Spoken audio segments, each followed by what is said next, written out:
Hey, what's going on? Welcome to the Gameweek 12 preview, Fpl Hotline. I'm your host, Matt Tomo, and with me is C4. Gash and Taz could not be with us today, so you're going to get a little two-on-one time here with me and C4. We're a little nervous to do this episode without the other two, but I think we can do it. What do you think? That's a funny way of saying that, we introduce promotion and relegation into the podcast. So each week now, only the top two stay on, the bottom two get kicked out. Are we the top two out of the four of us? No, I think Taz passed me this week, actually. Just go with it. Sorry. I like that you're sitting in the dark. You got the little Christmas tree up in the background. I was trying to figure out the lighting for like 15 minutes, but I think this is the best it's quite yet. I got some Christmas lights behind my green screen here. I don't know if you guys can see that, but I'm in the spirit as well. Let's waste no more time. Let's go into what happened last week in Game Week 11. We had 4 games on Saturday, 4 games on Sunday, and 1 on Monday. On Saturday, we had Burnley and Everton draw 1-1. Goal scored for Everton by Dominic Calvert-Lewin yet again, and assisted by Richarlison. And on the other side, goal scored for Brady and assisted by Westwood. Man City won 2-0 against Fulham. Goals from Kevin De Bruyne and Raheem Sterling, and assists from Kevin De Bruyne and Raheem Sterling. Good game for the two premium City assets there. Moving on to the other Manchester club, Manchester United with a 3-1 victory over West Ham. Goals scored for Pogba, Rashford, and Greenwood. Assists from Bruno, Telles, and Juan Mata. Back on the score sheet. I feel like I haven't seen his name come up at all this season. That might be his first return of the year. Good for Juan there. And on the other side, West Ham, goal scored for Soucek and assisted by Declan Rice. And the last Saturday game was Chelsea, also with a 3-1 win over Leeds. Goal scored for Giroud, continuing his form from the midweek there. Kurt Zouma and Christian Pulisic, assisted by Werner, Mount, and Reece James. And on the other side for Leeds, Bamford scores yet again and assisted by Phillips. So C4, any notables, anything you want to talk about from Saturday's games? So maybe just to start off, my game week was a roller coaster. So let's just say right now we're at the bottom of the roller coaster with, I had Ziyech. He gets injured. I decided not to captain KDB. He goes off a little bit. I thought, okay, Bamford and DCL have to stop scoring. They both score. So, Saturday wasn't a fun day for me. Yeah, me neither, dude. I went with James Rodriguez as my captain over KDB. Not sure why I did that. I was trying to go for the crazy differential. I knew I was just bringing in James in for 1 week on a replacement for Grealish, so I thought, I'm bringing him in. He hasn't done anything in a few weeks. He's due. And that wasn't the case at all. Got a nice 2 points from him. Should have captained KDB. So Saturday was pretty shitty for me as well. Anything else big and notable there? DCL continues his streak, his hot streak. We talked about him enough. Pogba on the score sheet after a lot of drama. The drama came after. That was before all the drama this week. I think the biggest thing from Saturday was the Ziyech injury, which we'll get into, I think pissed a lot of people off. Yeah, we'll get into the Ziyech injury and any other importance. Pulisic is back on the score sheet, even though he didn't start, right? He did start, but only played 60 minutes. Still got the points. Good for him. Let's move on to Sunday. We had a 5-1 win for Crystal Palace over West Brom. 2 goals from Benteke, 2 goals from Zaha, and assists for a whole bunch of people. Everybody else had different assists. Klein, Van Aanholt, Zaha, MacArthur. Is it Eze? I pronounce it easy. That's just because, I bought him like 2 years ago in FIFA career mode, and I was like, oh, that was easy. Yeah. So easy or Eze or whatever. He had an assist too. And then on the other side for West Brom, poor West Brom, man. 5-1. That's rough. Goal scored for Gallagher and assisted by Furlong. Let's move on. Leicester with a 2-1 win over Sheffield. It was a Vardy party. Jamie Vardy scored a goal and then destroyed the corner flag. For those of you who haven't seen the video, it's pretty funny. So a goal for him and a goal for Perez, assisted by Madison and Albrighton. And then on the other side for Sheffield, at least Sheffield scored a goal. Little baby steps for them. Goal scored for McBurney, assisted by Lord Lundstrom, last year's hero. this year's 0, pretty much.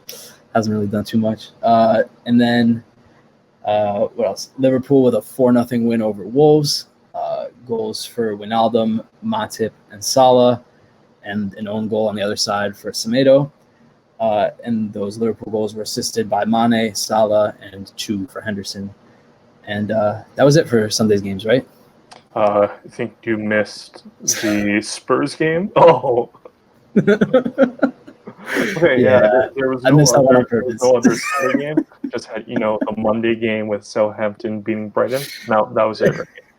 Yeah, Southampton 2-1 over Brighton on Monday. Goals for Ings and Vestergaard, and assists for James Ward-Prowse and Kyle Walker-Peters.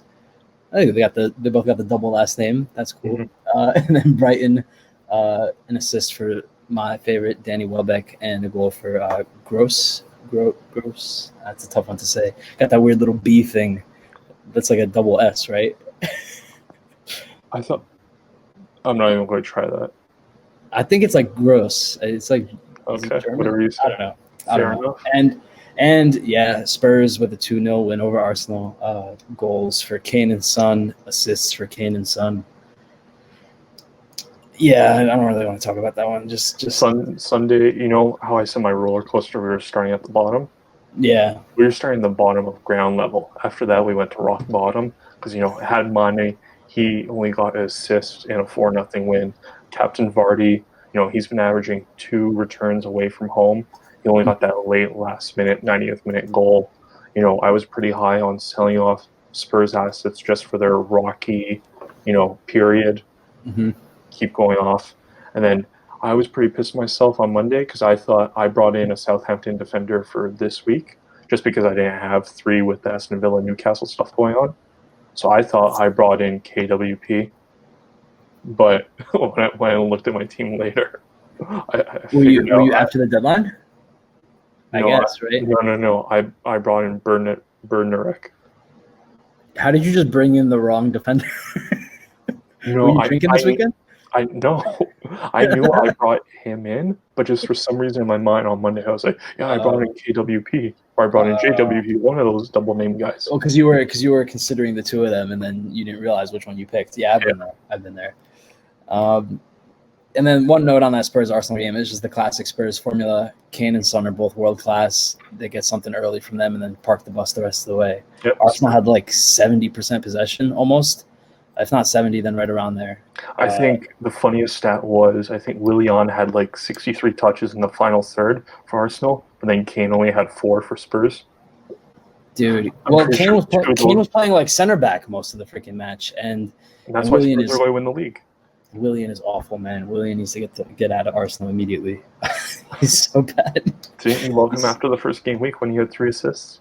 No, because I was just pissed that we signed him for a whole 3 years. Like I was pissed that he did well that first game week because then it's okay. Watch after this year, he'll go play for like Orlando City as their new. That's my hope is that we gave him an extra year so we'd be able to sell him at the end because Arsenal promised to not let contracts run out anymore after the Ramsey situation last year or 2 years ago. But yeah, let's not talk about Arsenal. Let's not talk about that game. Just Son and Kane are world class. That's it. And Spurs are going to win the league. If they do, it's just going to be on the backs of those 2. If one of them gets injured for any significant time, they're done. And that's, I'm not really just trying to insult Spurs. I'm just trying to praise those 2. Like they're both fair enough. They're both just really good. All right, let's go. You had a couple topics listed, right? Yep. Let's go pull up that first one. So Ziyech got injured on Saturday. So what are you doing? Who are you replacing him with? And do you have an update on that? Like exactly how long it's supposed to be? So it looks like it's going to be until around Christmas or New Year's. And the frustrating part as the Ziyech owner was that I brought Ziyech in for Christian Pulisic when he got injured. Mm-hmm. So now it's this constant rotation of like, I'm kind of done with Chelsea assets for the time being. Like their schedule isn't that good the rest of the way. Then like, you know what? I need an asset in my team.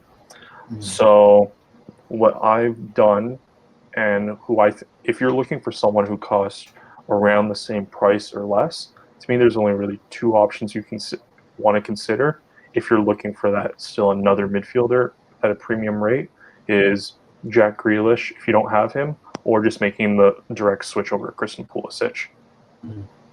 Yeah, So, Pulisic looks healthy. He looks good. Looks dangerous as ever. yeah, and I think pulled up. Yeah, sorry. Pulisic, he's pretty fixture proof, so that's why I wouldn't hesitate to get him.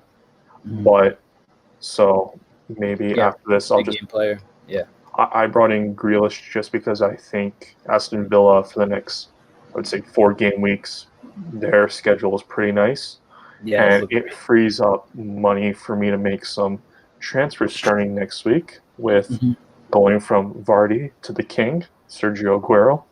Oh, he's due back next week? So he played today. He scored in the Champions League. And now Pep has already said that he's not going to play in the derby this weekend.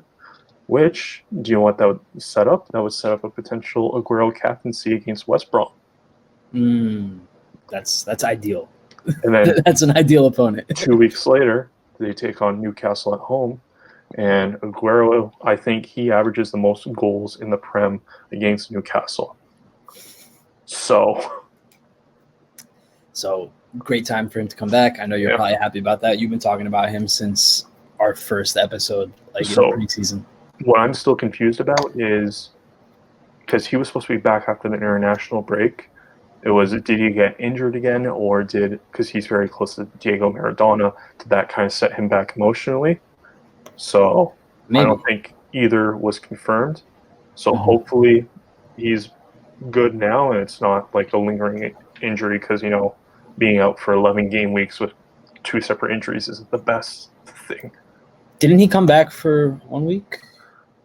Yeah, there was something. Let's look up quickly. Didn't he play 20, 30 minutes? I think so. I think it was right before the international break, so that's kind of what set off the. Yeah, because he started the year injured, and then I think he came back for a game. So he played 64 minutes and 45 minutes in game week 5 and 6. Okay. But since we've started this recording, he's gotten his yellow check mark removed on the FPL website. Okay, sweet, beautiful. And since we're talking about Ziyech here, originally kind of got distracted here about Aguero. Pulled up an article here from goal.com. Frank Lampard, 23 hours ago, so at some point on Tuesday the 8th, said that Ziyech and Callum Hudson-Odoi should both be gone for, quote, a fortnight. So that's 30 days. That's like a moon cycle thing, right? We'll let the Brits tell us what a fortnight is. Yeah. I think it's like a month. And that ties into what you said around New Year's. So I said replace Ziyech with either Pulisic or Grealish. Do you have any suggestions? Grealish. Yeah, Grealish and Pulisic are 2 great options. I would tell you not to go for James Rodriguez after this past week. Also, their schedule is looking a little tougher, if I remember correctly. The only other thing I briefly considered was just downgrading him to 5.0 or somewhere around there, and upgrading my offense, but it didn't seem worth it. Yeah, maybe when Aguero comes back. Yeah. That's what I'm considering now. I have 3 cheap strikers, Bamford, Che Adams, and Watkins. So I have been thinking about upgrading one of them to probably Vardy if I can afford him. So maybe that's something. See, my plan is to get rid of Vardy after this week. Well, but you want to replace him with another premium. Aguero. Yeah. I'm thinking already, 3-4 weeks after that, how do I upgrade Watkins to Kane so I could have Kane and Aguero? Yeah. I mean, so far this year, the having a strong midfield has been the path to success, it seems like. But that can change. The strikers can pick up form. Even though, for me, in FPL, I've done better when I've been playing a 3-4-3 instead of the 3-5-2. When I switched to the 3-5-2, it seems like things have gone a little downhill. Yeah, I've actually gone 3-4-3 most of the season as well, for sure. Even though I have the 3 cheap options at striker, they've all been doing well. So I've been happy. That's it for Ziyech, right? Yep. So, all right, next topic.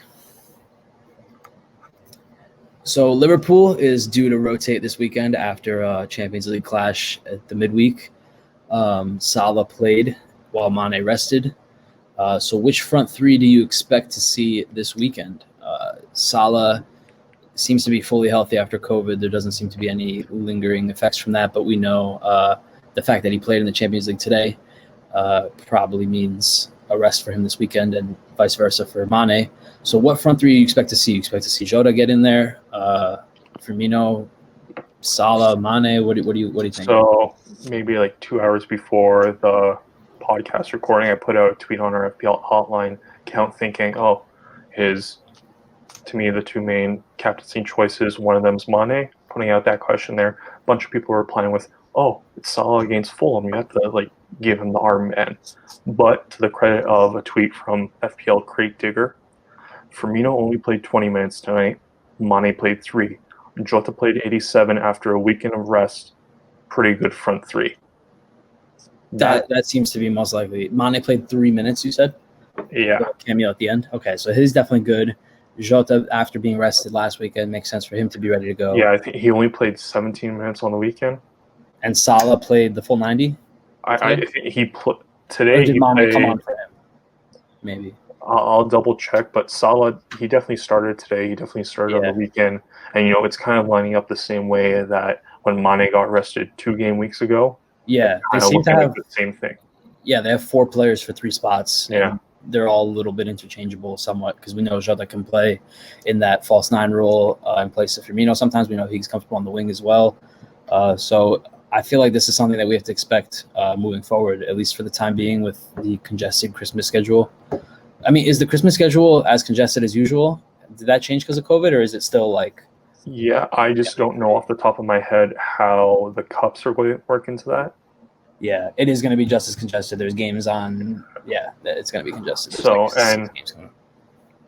People talk about Salah played on the weekend. Then, after 2 days rest, he played in the Champions League. Why can't he do the exact same thing on the weekend?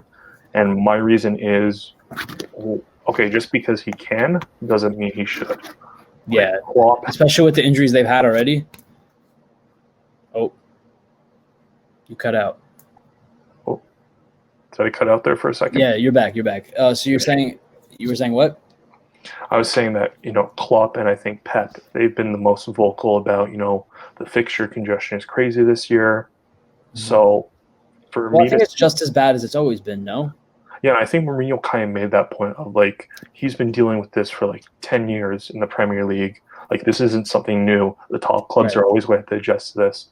So when I see Klopp purposely starting Salah in a dead match rubber game in the Champions League, today's Champions League match didn't really matter for Liverpool. Salah didn't have to play. So when I see that and I see them playing Fulham, arguably the worst team in the Prem this weekend, you don't have to play Salah.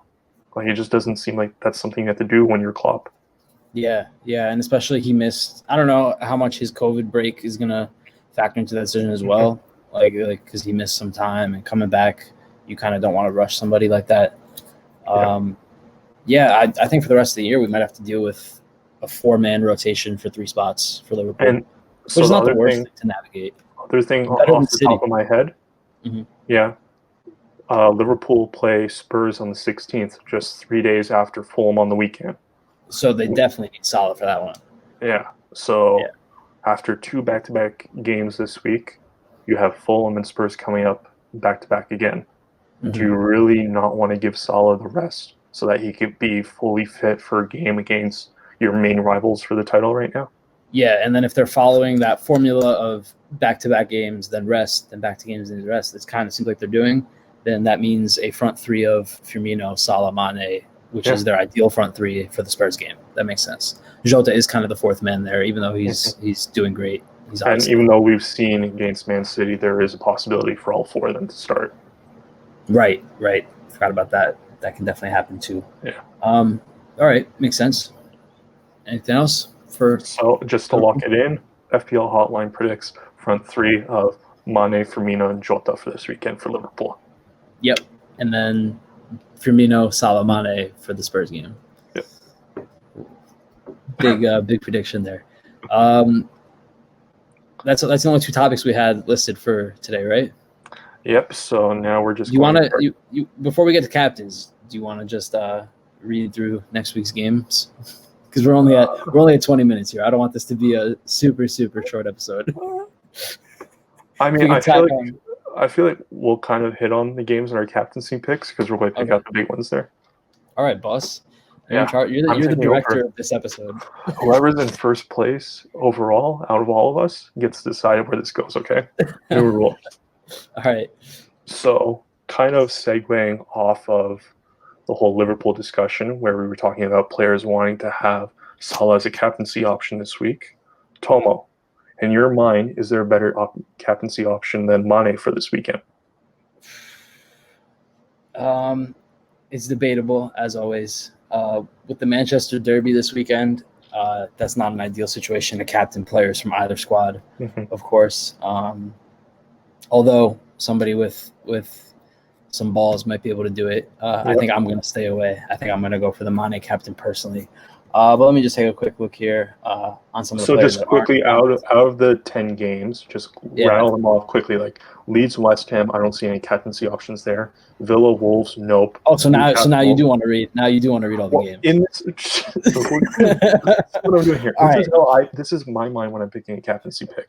Newcastle, West Brom, no one there. City United. Right. Usually there'd be someone there, but because they're not against each other, no. Or because they're against each other, no way. Chelsea, Everton, no. Sheffield, Southampton, maybe if I had Danny Ings, I'd consider that. Crystal Palace, Spurs, definitely a captaincy option for Kane or Son. Fulham, Liverpool, definitely captaincy options for Liverpool. Arsenal, Burnley, definitely captaincy options for Burnley. And then Leicester, Brighton, definitely captaincy options for Leicester. So you just said there's not really another captaincy option. Then you said there's captaincy options in almost every game. So that's Sunday's actually pretty stacked with captaincy options. Yeah. So let's say, to me, the three main games that I would look at captaincy options are Leicester, Brighton, Fulham, Liverpool, Spurs, Crystal Palace. Do you have a different three games? Say it slower. You said Crystal Leicester, Palace, Spurs. Yeah. Fulham, Liverpool, and Leicester, Brighton. Okay, so Palace just put up 5 goals this past week. So would you take a different game over that? The Spurs looked really good against Arsenal. Well, when you're trying to pick captains, you're trying to look for who has the biggest potential to boom, right? Yeah. Like I could definitely see Son and Kane scoring in that game. But you're trying to look for somebody who has brace potential. So, I mean, would you agree with Fulham, Liverpool as an option? For sure, yeah, I agree with your 3 options. Okay, so to me, then, in the Liverpool game, based on the front 3 we have, it's Mane. If you're looking at Leicester, Brighton, I think the only valid option there is Vardy. And if you're looking at Spurs, Crystal Palace, it's Son or Kane. Yeah. So in my mind, if I had to rank those, personally, I would captain Kane over Son no matter what. So to me, ranking those 3 options, I probably go Mane, Vardy, and then Kane. Okay. I would go Mane, Vardy, and Son. Okay. So and to me, because when I woke up this morning, I didn't know, okay, who's my captain favorite right now, because Vardy against Brighton, that's a pretty that's an enticing matchup. But I've had Mane in my team now for I think 3 weeks, and he's only had the assists. So in my mind, if I'm not captaining him against Fulham, then why is he on my team? Right. Actually, dude, Spurs are playing tomorrow in Europa League, it's not a game they can just forget about. They're second in the group. They're playing the first place team, who's only 2 points ahead of them. So if they win the group. But then there's also the threat that if they lose, actually, the goal difference between them and the third place team seems too wide to make up anyway. That third place team could tie them, but Spurs would win.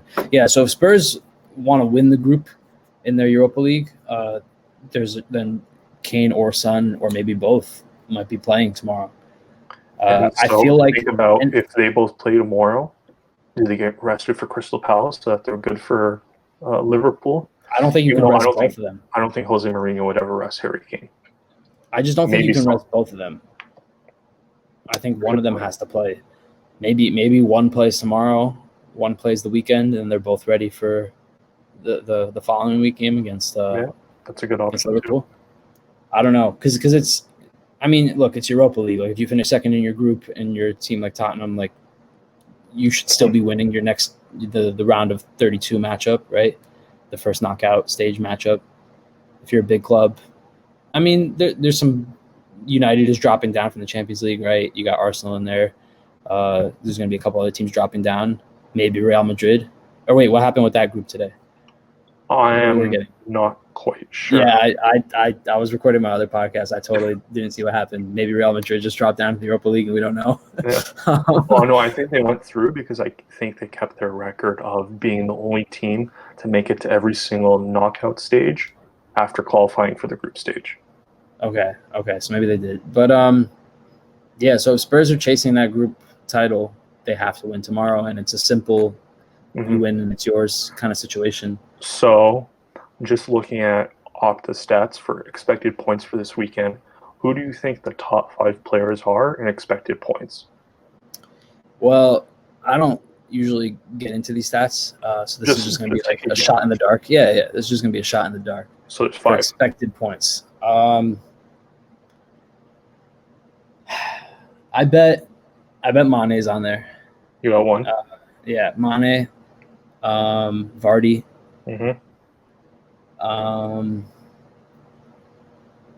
Maybe there's a crazy one. Is Alba on there? Yeah, that's the crazy one. I thought you weren't going to get that.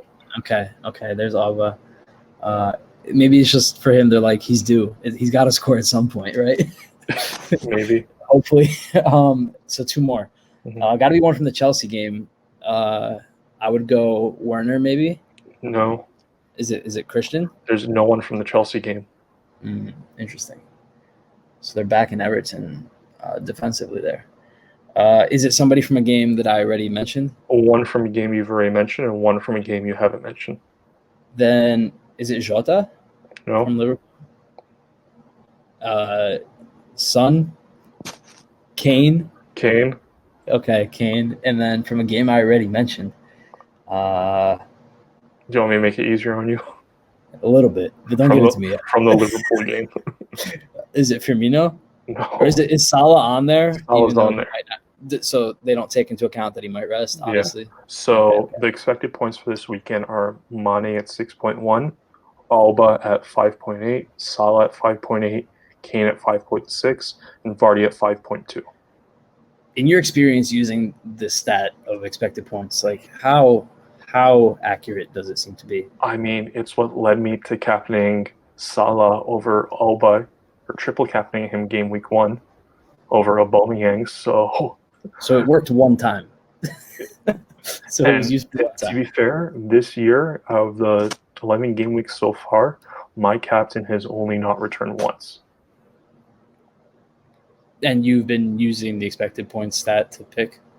Yeah, and out of the 4 of us on the podcast, I'm doing the best so far in our mini leagues and overall rankings. Yeah, I'm aware. That's like the 3rd time you mentioned it this episode.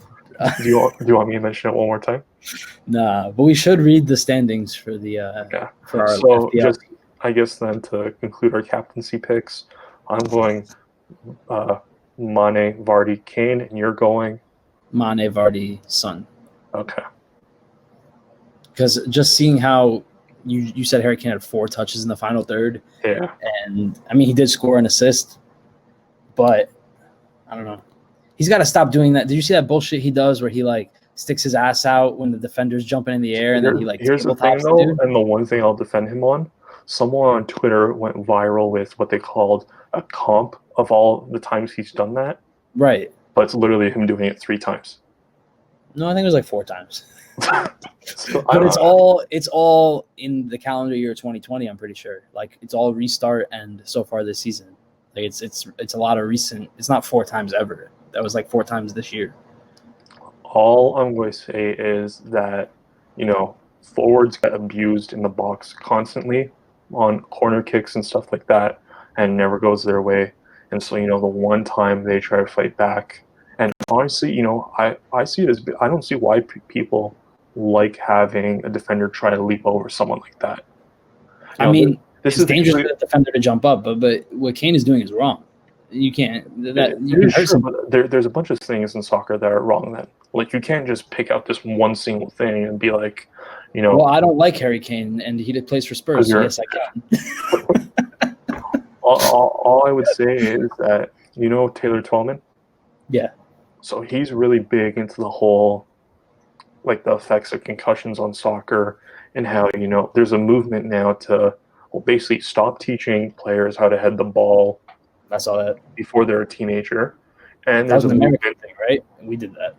Yeah, and I think there's a movement to extend that to like remove heading from the game entirely. And I'm not mad at that. I mean, how much evidence is there to support that like normal headers have bad effects? Like, I know there's that clip of like John Terry diving head first. There's that clip of Vidic diving head first to somebody's feet, like stuff like that, obviously. And then you got like terrible situations like with Jimenez the other week. But like, how much is a normal header really? I don't think it's not okay. Me or you, we might play soccer like once a month. If we header a ball like 2 or 3 times, and then it's not going to do anything to us. But for a professional footballer, for someone who's training like day in and day out, you're doing 20 or 30 headers of practice like that. Right. Yeah. So I mean, during the game, you're probably not doing. During the game, maybe everybody heads the ball like once or twice. Defenders a few more times, probably. I think it's then training. Yeah. Mostly people use headers on corners, and realistically, right now the conversion rate of corners is 3%. Like you're not missing out on much there. Yeah. There's just like not many headers at all. Anyway, in soccer, I don't know if it's so.